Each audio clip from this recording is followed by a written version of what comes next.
Her married life probably couldn't have been more upside down. While she was married to probably one of the richest guys in the whole area, her marriage must have been pretty draining for her. Financially, they were well-to-do. Financially, they had all kinds of money. Spiritually speaking, they were miles apart. We can hardly imagine two people more opposite in their character. She was a true beauty, a woman of discernment and understanding. He, on the other hand, was a Class A jerk, and that's a nice way of talking about him. He made everybody around him feel bad about themselves and bad about him. She was a Jehovah worshiper. He was a son of Belial, idol worshiper. She understood the art of tactful diplomacy. She had to, because he could take a blessing and turn it into a curse. He was really good at making money. He was really good at making enemies.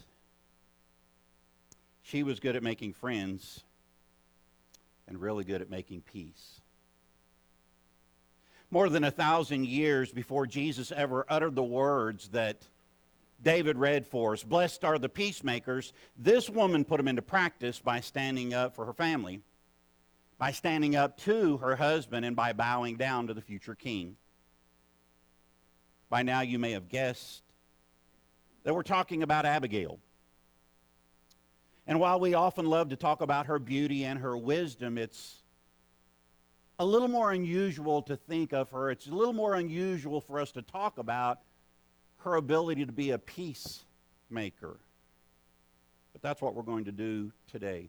Maybe you're thinking to yourself, what are we doing talking about Abigail? What are we talking about a woman in a men's chapel? Well, we need those same skills today in our ministry. So turn your Bibles over to 1 Samuel chapter 25. As we consider this woman of wisdom, this person of peace. To set it up a little bit, to give you a little bit of background, David's been running for his life. He's been running from Saul, both in chapters 24 and 26. Bookends on either side of this chapter. He is running. And he's had the opportunity, if he so chose, he has the opportunity to go in and to kill Saul and to take his kingdom by force. After all, he's already been anointed. After all, and it's been more than 30 years since that has taken place. David and his 600 men are hiding in the wilderness of Paran. It's near the Dead Sea. And there are a lot of caves there, but there aren't very many resources. David's men are in constant contact with shepherds and with goat herders that tend the 3,000 sheep and the 1,000 goats of just one man named Nabal. It's sheep shearing time, and Nabal is about to end up with this huge payday. It was estimated by some that he might collect as much as 12 tons of wool per year. It would have been easy for David to have just taken a goat or two or a sheep for his men. But David's men had never taken anything from Nabal or his men. In fact, instead of pilfering from him, he protected him. He protected Nabal's wealth. He even decided that he would become kind of the security force to ward off marauding bands. But feeding 600 soldiers must have been difficult. That's how many are with him. So he sends 10 of his men to pay a visit to Nabal, to pass on a blessing to him, and to ask for anything that Nabal might have had, Scripture says, on hand. It's here that we learn that Nabal would rather give David the back of his hand than anything that he requests. If you got your Bibles open, let's start in verse 7, chapter 25. It says, "Now, I hear that it is sheep shearing time. When your shepherds were with us, we did not mistreat them. And the whole time they were at Carmel, nothing of theirs was missing. Ask your own servants, and they will tell you. Therefore, be favorable toward my young men, since we come at a festive time. Please give your servants and your son David whatever you can find for them. David's men arrived. They gave Nabal this message in David's name, and they waited. Nabal answered David's servants, "Who is this David? Who is this son of Jesse? Many servants are breaking away from their masters these days. Why should I take my bread and water and the meat that I have slaughtered for my shearers and give it to men coming from who knows where?" David's men turned around and went back. When they arrived, they reported every word. David said to his men, "Put on your swords." So they put on their swords, and David put on his. About 400 men went up with David, while 200 stayed with the supplies. In reading thus far, you already understand something about Nabal. He is much like the man in Luke chapter 12, isn't he? He is rich, and he is a fool. And guys, that's a bad combination. That's a really bad combination, especially if God's watching.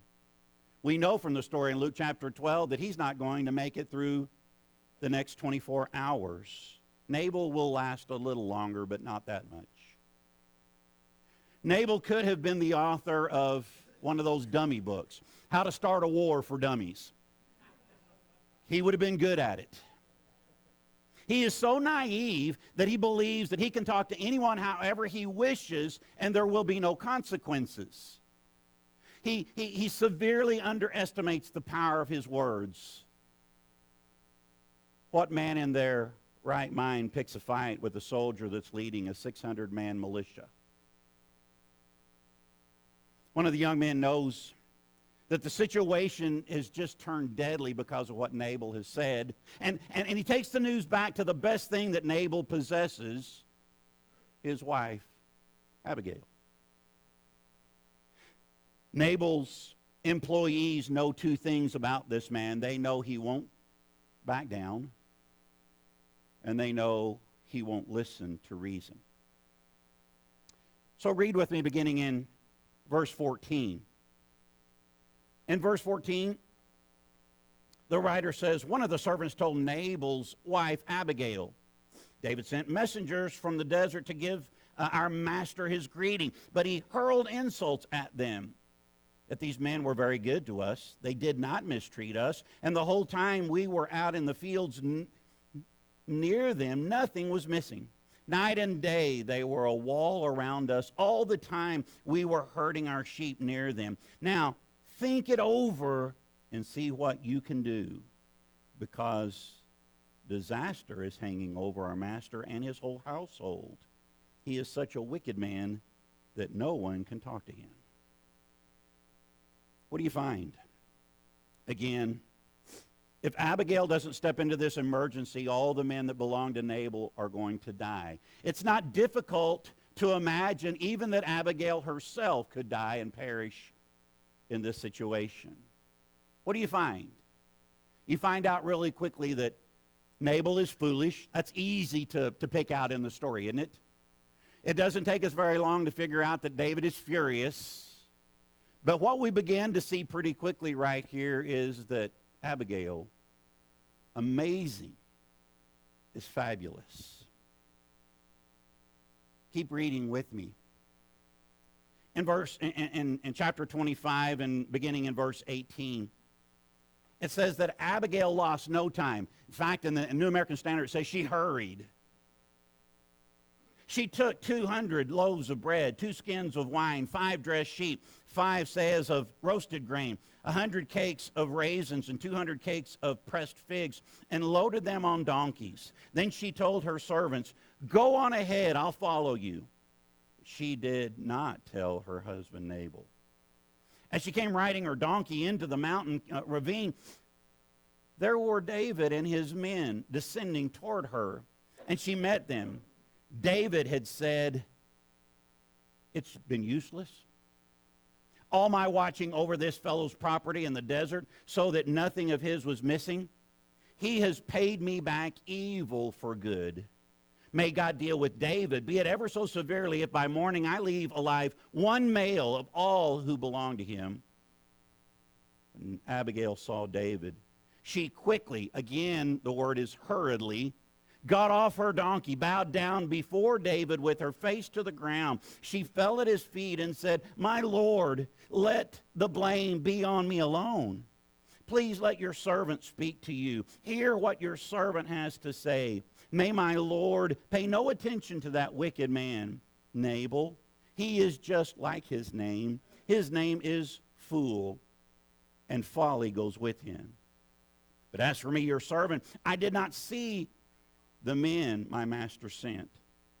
Now, since the Lord has kept you, my master, from bloodshed and from avenging yourself with your own hands, as surely as the Lord lives and as you live, may your enemies and all who intend to harm my master be like Nabal. And let this gift which your servant has brought to my master be given to the men who follow you. Please forgive your servant's offense, for the Lord will certainly make a lasting dynasty for my master, because he fights the Lord's battles. Let no wrongdoing be found in you as long as you live, even though someone is pursuing you to take your life and the life of your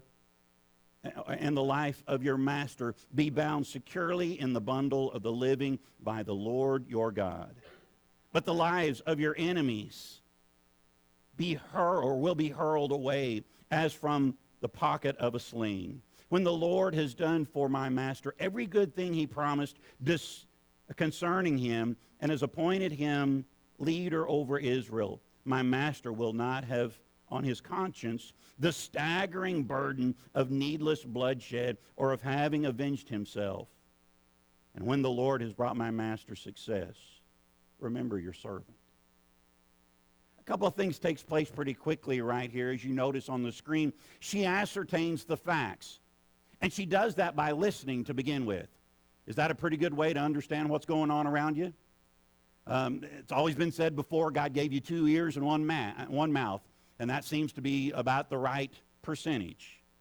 David has this request. She finds out about that. She finds out about Nabal's reaction. And she takes on responsibility in this situation. More than that, she acts quickly and shrewdly.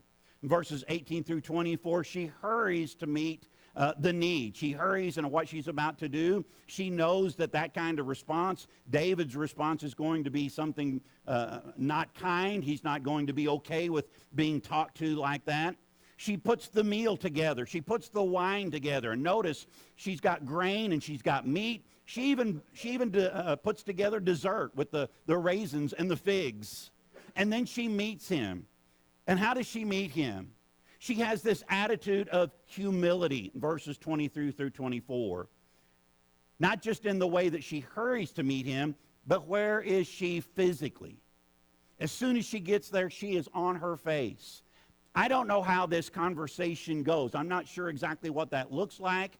Is she on her face the whole time that she's speaking to him, and she's kind of looking up like this the whole time? Does she bow for a long time before he comes and lifts her up? I don't know what that looks like exactly, but I know what it communicates. And what it communicates is, you are higher than I am. I'm your servant, and you're my master. She's pleading and begging, not just for her own life. Notice, she's pleading and begging for the life of her scoundrel of a husband.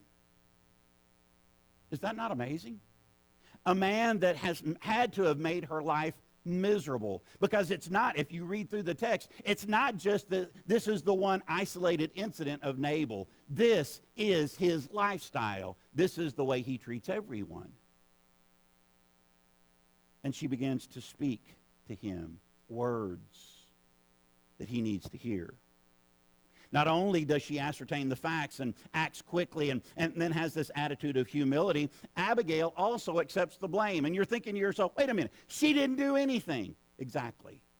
Does that sound like somebody else you know that hung on a cross for us, who accepted the blame that was not his own?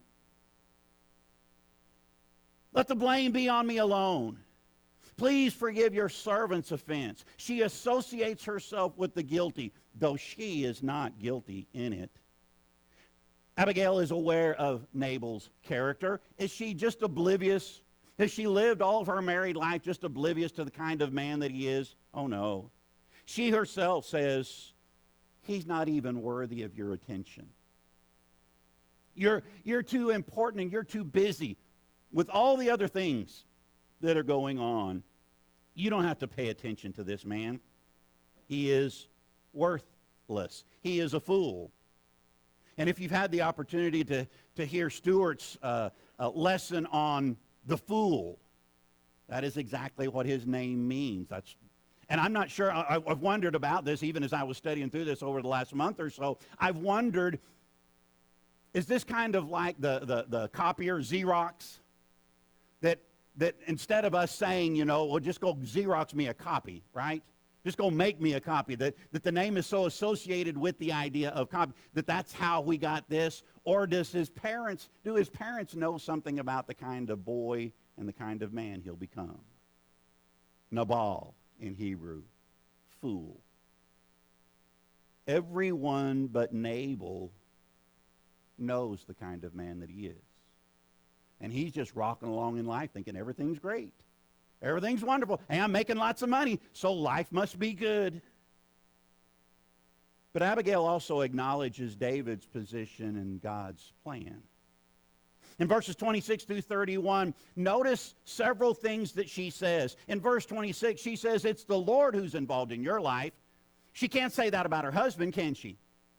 The Lord will make your kingdom endure, in verse 28. The Lord will protect you from your enemies, in verse 29. The Lord's going to seat you on that throne. The Lord is involved in every aspect of your life. In other words, do not bring reproach down on the Lord. It's not just about you, David. It's bigger than that. And the rest of the story, in verses 32 through 42, David accepts the gift from Abigail, and he recognizes her wisdom and her discernment as she steps in between her foolish husband and this fiery fugitive. Notice something really key here, guys. This is really important. She doesn't leave her husband. After her meeting with David, where does she go? She goes back home. She has vowed her faithfulness. And notice the irony in all of this. She goes back to her husband Nabal, who cannot find a few loaves to give to David and his men. And what's he doing? He's throwing this wild party. A party that one version, I think it's the Message, says was fit for a king. Abigail wants to have a conversation with Nabal about the catastrophe that she just averted, but he's too drunk to talk or even care. Think about that for a moment. Even when he's sober, he's not much of a conversationalist, is he? Not very good at it. So Abigail waits till the next morning, and she relates everything that was done the day before. And the text says that his heart died within him or failed him, and it became like a stone. I don't know if it was a stroke or a heart attack or whatever it was right here, but he's not going to live much longer. And Abigail attends a funeral and a wedding within just a few days of one another. God takes Nabal's life in the same way that God took the fool's life in Luke chapter 12. And Abigail upgrades husbands from a knucklehead to a king. That's a pretty good upgrade, isn't it? But lest you think that's the first thing that has to happen right here, notice it was death, not divorce, that caused it.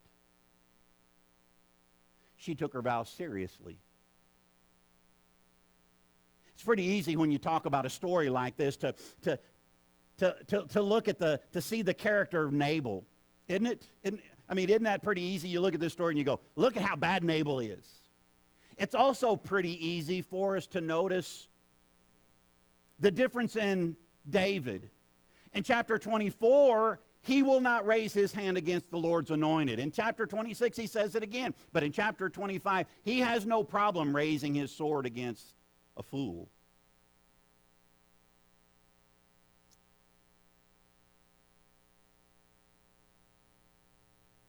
You see, what you find here is that David is a peace wisher.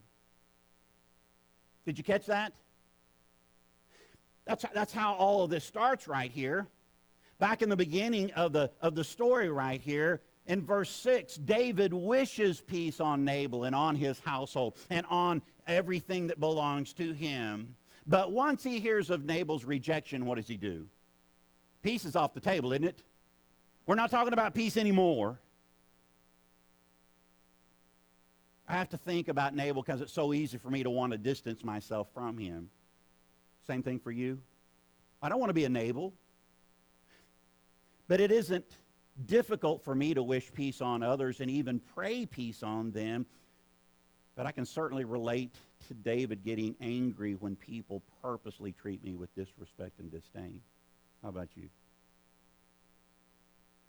But you see, David isn't our example in this story. A peace wisher? That's pretty good, but not good enough. Nabal, he was a peace crusher. The young man who reports to Abigail what Nabal has said to David gives us some insight into the kind of man that he was with everyone. He says no one can speak to this guy. Who are his counselors? Who are his friends who can tell him the truth and can speak to him honestly? What he does with David, he's done with everyone. He doesn't listen to anyone. His words, even his name, means fool. Nabal isn't looking for peace. He isn't pursuing peace. He destroys it with every relationship he's got. I also have to admit that I've been a fool and have refused to listen to others on way too many occasions. I don't have to listen to them. I'm right in what I'm doing right here. I don't have. And I've been harsh with those that God has tried to bring into my life. But again, Nabal certainly isn't our example. Nabal is a peace crusher. Only Abigail is a peacemaker. She used her wisdom and her words to calm a very tense situation, doesn't she? She used her wisdom and her words to even admit the painful truth about her foolish husband. She used her wisdom and her words to bless David and his future. She used her wisdom and her words to challenge David to leave vengeance up to God and to go beyond that. She used her wisdom and her words to help heal David's wounded ego. And there is such a thing as the male ego, isn't there? Does she understand? She used her wisdom and her words to disarm this situation, listen, without the help of either one of these men. Abigail was a peacemaker. But when you look at this particular story, surely this isn't just a story about a woman who lived some 3,000 years ago, is it? No. Her life is a precursor to the life of Jesus. Some 300 years after this story takes place, Isaiah will tell us there's one coming who is the Prince of Peace. The one who broke down the dividing wall of separation, Paul talks about him being, right? The one in Matthew chapter 5, verse 9, who uttered those words that we heard this morning. Blessed are the peacemakers, for they will be called the children of God. And the one who reconciled us to God to become sin on our behalf, who took our place so that we could become the righteousness of God.